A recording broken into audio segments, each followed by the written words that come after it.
Bonsoir à tous, on est sur H-Media Mag, on est sur la session H-Media Short, on est sur une dizaine de minutes environ.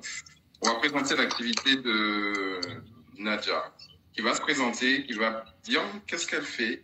Vous avez vu au niveau des invitations, donc Nadia, elle a mis en place une innovation pour tous. Elle va nous expliquer en quoi ça consiste. Bonsoir Gayushka. Alors surtout sur cette session-là, et pour tous ceux qui vont se connecter, n'hésitez pas à poser des questions en direct. Et à participer. On est vraiment là pour que ça soit un petit peu interactif et que tout le monde ait des bonnes informations. Et Nadia, c'est à toi. Alors, bonsoir tout le monde. Merci beaucoup d'être là. Je m'appelle Nadia. J'ai conçu le concept Cool & Touch qui inclut une marque déposée, un accessoire de massage ainsi qu'une technique de massage. Alors, avant d'en arriver là, j'ai passé quelques années à l'armée et quelques années plus tard, j'ai repris des études supérieures pour devenir conseillère principale d'éducation. Et une fois ce défi relevé, je suis partie faire de l'humanitaire en Inde et un concours de circonstances m'a amené à me former au massage. Sans massage, j'ai poursuivi ces formations en Suisse et une fois rentrée en Martinique, je suis devenue auto-entrepreneur, mais quelques mois plus tard, j'ai dû changer de statut et j'ai créé la SASU NAE Conscience Plus, qui existe maintenant depuis 3 ans. Ok. Et donc, cette SASU-là, elle sert à quoi? C'est quoi le but? C'est vraiment que de la partie massage? Alors, l'objet principal de la SASU est l'utilisation de toutes les techniques et tous les procédés en lien avec l'entretien corporel. Très bien. Et donc, en parlant de procédés, il semblerait que tu aies une petite lumière à un moment donné. Tu te sois dit qu'il y a quelque chose à faire. Bonsoir, Agathe. Est-ce que tu peux nous en parler? Oui, alors bon, le contexte économique anxiogène qui génère de plus en plus souvent de stress, souvent d'ailleurs à l'origine de problèmes de santé, m'a amené à créer un accessoire de massage thermique pour pouvoir justement permettre aux personnes de gérer, des personnes qui sont souvent en recherche de soins alternatifs personnalisés pour gérer justement le stress du quotidien. J'ai créé un accessoire de massage qui sera également profitable aux professionnels de bien-être et de la gestion de la douleur, puisque ces professionnels sont de plus en plus sollicités. Ce qui les expose à des TMS, ce sont des troubles musculo-squelettiques pour ceux qui connaissent, puisque je souffre moi-même justement de ces TMS. C'était l'occasion de me permettre de reprendre également mon activité. Alors, déjà, donc on va déblayer un petit peu, on va découper. Bonsoir à l'eau qui vient d'arriver. Déjà, il s'agit vraiment de s'adresser, donc ça concerne vraiment tout le monde. Hein. On a tous des cas où on travaille pas de professionnels, c'est les kinés, les massothérapeutes, mais notamment les kinés. Et effectivement, à un moment donné, tous dans notre vie, on a effectivement l'obligation, parfois même, de pouvoir faire appel à un kiné. Et effectivement, eux, ils utilisent beaucoup tout ce qui est leurs mains. C'est vraiment un travail au corps à corps, entre guillemets. Et effectivement, c'est des tâches habituelles, hein, comme toute tâche. D'ailleurs, il y a même au niveau de la sécurité sociale, au niveau du monde du travail, ce qu'on appelle la pénibilité, sur les tâches répétitives qui créent des séquelles, entre guillemets, sur le corps humain. Voilà, et voilà, c'est là que tu parles de TMS. Donc, tu nous as dit les troubles musculo-squelettiques. Voilà. Donc, ça peut être quoi? Ça peut être des mains un petit peu... Des mains, du dos, beaucoup du dos aussi. Hein, beaucoup de personnes, même dans le cadre de leur profession, souffrent du dos, des mains, des bras, des jambes aussi. Ça dépend de la position. On a des personnes qui travaillent en position statique, donc ou allongées, ou debout, ou assis. Et même des personnes qui sont alitées, par exemple, dans leur quotidien, ont besoin justement de ces professionnels pour pouvoir leur permettre de gérer cet inconfort. Ouais, c'est ça. Donc, les problèmes de dos, même au niveau des quêtières, hein. Les lombaires, les cervicaux, les cervicales, voilà, tout ça, effectivement, on a à un moment donné besoin des kinés pour pouvoir, effectivement, rééduquer le corps. Et eux-mêmes, ils font aussi ce travail-là, donc ça impacte aussi leur corps. c'est là que tu interviens, à ce moment précis que tu interviens avec ton accessoire. Est-ce que tu peux nous dire plus? Alors, moi, je ne pourrais pas le voir parce que tu sais que je n'ai pas le visu caméra. Est-ce que tu pourrais nous dire plus au niveau de l'objectif que tu as justement avec cet accessoire-là?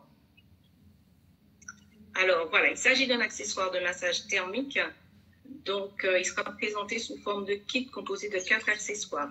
2 seront utilisés à chaud, 2 seront utilisés à froid. Donc, je les montre, je ne sais pas si tout le monde les voit. Alors, ceux qui sont présents, n'hésitez pas à mettre des pouces hein, si vous voyez, si vous ne voyez pas. Et surtout, n'hésitez pas à poser des questions en commentaire, on va tout de suite essayer d'y répondre. Voilà.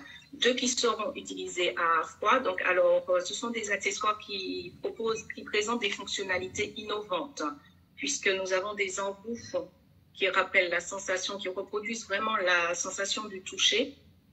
Il y a la variation de température qui se maintient de manière autonome et sans motorisation pendant toute la durée du massage et même au-delà. Donc, cette température va permettre d'accélérer et de renforcer les effets du massage. Vous voyez ici qui pourrait rappeler des doigts. Et ici, cet embout, la paume de la main, permettra véritablement de masser plus en profondeur, mais en fournissant moins d'efforts. Donc, c'est vraiment tout l'avantage pour les massothérapeutes qui pourront également réduire la durée du massage du fait de cette variation de température. Et ce qui est intéressant également avec ces accessoires, c'est qu'ils peuvent être adaptés à d'autres techniques de massage et ils peuvent aussi être évolutifs. Donc, voilà. Alors, ce qui est important, c'est de comprendre déjà d'une part que c'est toi qui as conçu cet accessoire-là et c'est le seul accessoire comme ça au monde. On est bien d'accord? Ah oui, ça n'existe absolument pas ailleurs puisqu'il a été breveté quand même, je n'ai pas précisé, auprès de l'INPI. Hein. Cet accessoire, je détiens le brevet. C'est toi qui détiens le brevet officiel, c'est toi qui l'as conçu, c'est toi qui l'as imaginé. Alors déjà, pour ça, moi je t'applaudis parce que je sais que tu as souffert pour pouvoir mettre le bébé. Voilà. Justement, mais parle-nous brièvement de toutes ces difficultés que tu as pu rencontrer, parce que c'est important que tout le monde comprenne effectivement. Il ne s'agit pas juste d'inventer quelque chose et de le sortir, c'est pas aussi simple que ça. Et c'est là où effectivement où chacun d'entre nous intervient à ce moment précis. C'est pour ça qu'on fait les H Media Short, c'est pour qu'effectivement tout le monde puisse avoir conscience qu'il y a des entrepreneurs comme Nadia qui œuvrent pour tout le monde là dans le cas effectivement et qui ont effectivement besoin de soutien. Donc dis-nous un petit peu comment quelles sont les difficultés que tu as rencontrées de façon brève pour pouvoir effectivement arriver à avoir ce premier prototype. Alors, pour obtenir le prototype, alors les difficultés sont d'ordre essentiellement financier, mais il a fallu quand même, il y a les difficultés en termes d'accompagnement, de compétences, parce que forcément, on crée quelque chose, mais on n'a pas toutes les compétences, notamment moi, je n'avais pas les compétences techniques pour pouvoir expliquer en tout cas mon accessoire. Donc, j'ai travaillé avec des ingénieurs, des experts pour pouvoir développer le prototype. Donc là, c'était déjà assez compliqué parce qu'on ne parle pas le même langage, puisque c'est leur domaine de compétences et non le mien. Donc, on est parti vraiment d'un dessin sur papier et avec les explications, nous sommes parvenus à produire un prototype. Il y a aussi les difficultés financières. Alors, j'ai fait appel, bien entendu, à la région, donc à l'Initiative Martinique. J'ai fait appel aussi à un cabinet de courtage. J'ai fait appel à des experts en innovation. J'ai fait appel à l'INPI. Donc, vraiment, quand on se retrouve dans ce type de situation, il est important de s'adresser à des professionnels, des experts. Déjà, pour breveter, ça te coûte combien? Alors, pour breveter, ça m'a coûté 6 000 euros. 6 000 euros. 6 000 euros. 6 000 euros, hein? Ouais. Oui, c'est ça. Donc, le brevet international. Voilà, absolument. Ensuite, les prototypes, parce qu'il a fallu quand même, il y a plusieurs tests effectués en amont, plusieurs maquettes. Donc, j'ai fait à peu près 29 prototypes. Ouais. Donc, ça m'a coûté tout ça près de 1 000 euros. Ouais. Les déplacements pour rencontrer les experts, voilà, m'ont coûté presque voilà, parce que tout ne peut pas se faire à distance. Voilà. Il faut que tu vois l'objet, effectivement. Ouais. Voilà, c'est ça. Donc, tous les frais, les accompagnements avec le consultant, les accompagnements, avec la société de courtage, j'en suis à peu près à plus de 20 000 euros de ma poche. 20 000 euros de ta poche que, évidemment, tu n'avais pas sur ton compte qui attendait. Donc, il a fallu que tu ailles comme les chercher. C'est important de comprendre, hein, pour arriver au bout de cet objectif qui est un rêve. C'est un rêve que Nadia a eu. Elle a dû effectivement pas mal déjà se faire conseiller parce que bon, on ne s'invente pas non plus, entre guillemets, inventeur d'objets comme ça. Donc, il y a effectivement toute la partie technique qu'elle n'avait pas la connaissance. Aller près des experts, des bons experts déjà, ne pas se tromper d'experts parce qu'on peut perdre de l'argent sur ce côté-là. L'IMPI, c'est quand même faire breveter le produit, c'est quand même 6 000 euros, c'est pas rien du tout. Après, c'est un brevet international, donc ça veut dire que voilà, c'est protégé. Demain matin, que ça soit au Brésil ou ailleurs, voilà, on sait qu'il n'y aura pas de copie 2. Ou en tout cas, s'il y a copie 1, il y aura action en justice et ça va être radical. Effectivement, aujourd'hui, tu en es à une étape aujourd'hui où il faut que tu ailles plus loin au niveau de ton projet. Il faut que tu puisses le sortir sur le marché. Tu en es à cette étape-là aujourd'hui. C'est quoi ton besoin? Donc, on a compris que c'est un besoin de finance. Aujourd'hui, c'est de combien tu as besoin exactement pour pouvoir aller plus loin? Et qu'est-ce que tu vas faire avec ces fonds que tu pourrais avoir?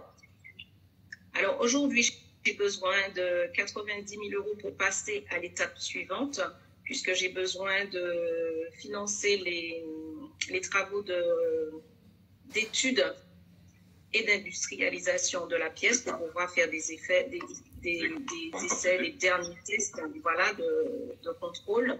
J'ai besoin également donc ça, cette partie me coûte 25 000 euros.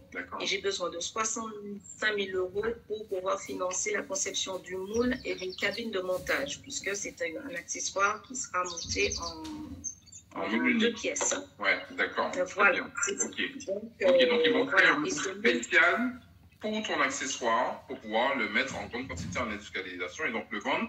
Et c'est là où il y a une belle surprise, non pas seulement aux Antilles, mais dans le monde. Il faut que tu ailles au bout. Dis-nous un petit peu donc, le projet que tu as par rapport à ça. Donc, c'est un objet qui va être vendu en international, en local aussi, hein, au niveau de la zone Antilles, au niveau de la zone France aussi, mais dans le monde. Et donc, c'est quoi le but exactement que tu as par rapport à cet objet-là en termes de commercialisation? Alors, au départ, j'ai besoin de réaliser à peu près 5 000 pièces, donc 1 250 kits, puisque je disais au départ que c'est un accessoire qui sera présenté sous forme de kit composé de 4 accessoires. Donc, pour faciliter déjà l'utilisation de l'accessoire, j'ai créé une technique de massage en collaboration avec un ostéopathe et des kinésithérapeutes. Et j'ai tout un réseau de formateurs indépendants qui vont enseigner cette technique à travers le monde. Très bien. OK. Voilà. Donc, ça veut dire que l'apprentissage même de l'utilisation de l'outil se fera via ton réseau de formateurs. C'est pour ça que la commercialisation sera simple. Parce qu'en fait, ça va être de formateurs à professionnels et donc de professionnels à utilisateurs. OK, très bien. OK. Voilà, absolument. Très bien. Voilà. Alors, où est-ce qu'on peut trouver, comment on peut aujourd'hui, pour ceux qui sont intéressés et qui veulent t'aider, hein, un, te joindre, et deux, pouvoir participer à t'aider financièrement à atteindre ton objectif de 90 000 euros? Pour les personnes qui voudraient me soutenir, donc j'ai une page Instagram Pool & Touch. On peut également me joindre sur ma page Facebook Nadia Poulain. Ou alors, on peut me joindre par mail également. Donc, NAE Conscience, donc Conscience, KONSCIENS, @gmail.com. Très bien. OK. Et donc, le lien de la cagnotte, ça apparaît directement au niveau de tes réseaux sociaux. On est d'accord? Voilà, c'est ça. Le lien de la cagnotte figure sur mes réseaux sociaux. Bon, très bien. OK. Bon, on mettra donc ton Instagram et ton Facebook directement sur ce lien. Nadia, merci beaucoup pour cette session. On a passé un agréable moment. Et puis, j'espère qu'effectivement, tous ceux qui verront cette vidéo pourront participer, t'aider et surtout te poser des questions pour ceux qui veulent avoir plus d'informations. Je pense que peut-être qu'il y a des kinés qui pourront aussi, qui souhaiteront peut-être aussi profiter de cet accessoire et pouvoir aussi, du coup, aider un maximum de personnes autour d'eux, notamment leur patientèle. Merci à toi, Nadia. Eh bien, merci beaucoup. Merci à H-Media pour le coup de pouce. Et puis, je suis ouverte à toutes vos questions, donc n'hésitez pas. Super. Merci beaucoup et bonne soirée. À plus tard. Merci, à bientôt.